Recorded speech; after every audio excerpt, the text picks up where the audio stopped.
বহুকাল পরে আইসা সে আমারে জিগাইল, আমারে কি আপনার মনে পড়ে?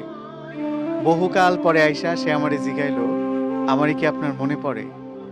আমি হাসির আড়ালে দুঃখ লুকায়া কইলাম, শুধু মনে পড়ে না, আপনার জন্য আমার মনও পড়ে। তুমি যে কথাটা বললা যে হচ্ছে আমাদের কথা কি মনে পড়ে কিনা? কিছু, কিছু মানুষ থাকে মনের মানুষ। যারা সবসময় মনে থাকে এবং তাদের জন্য মন পুড়তে থাকে তাদের কথা যখন মনে হয়। তো যার জন্য মন পুড়ে সে এসে জিজ্ঞেস করে যে আমারই কি আপনার মনে পড়ে? ব্যাপারটা এমন হয়ে গেল আরকি।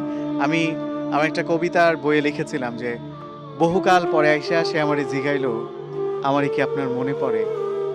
বহুকাল পরে আইসা সে আমারে জিগাইল, আমারই কি আপনার মনে পড়ে? আমি হাসির আড়ালে দুঃখ লুকায়া কইলাম, শুধু মনে পড়ে না, আপনার জন্য আমার মনও পড়ে।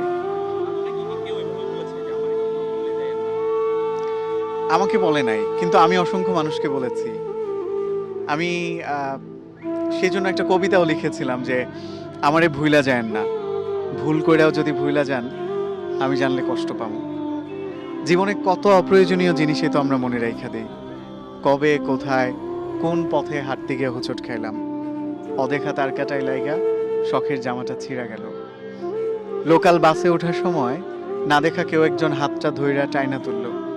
এমন অপ্রয়োজনীয় অনেক কিছুই থাকে যা মনে না রাখলেও চলতো। তবু আমাদের মনে থাকে, আমরা মনে রাখি।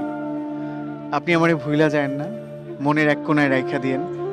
ফুল হয়ে যাওয়া ফোনের স্টোরেজের মতো যদি কখনো মনের মেমোরি পরিপূর্ণ হয়ে যায়, যদি স্টোরেজের প্রয়োজনে কোনো কিছু ডিলিট করা লাগে, আপনি অন্য কিছু ডিলিট করেন।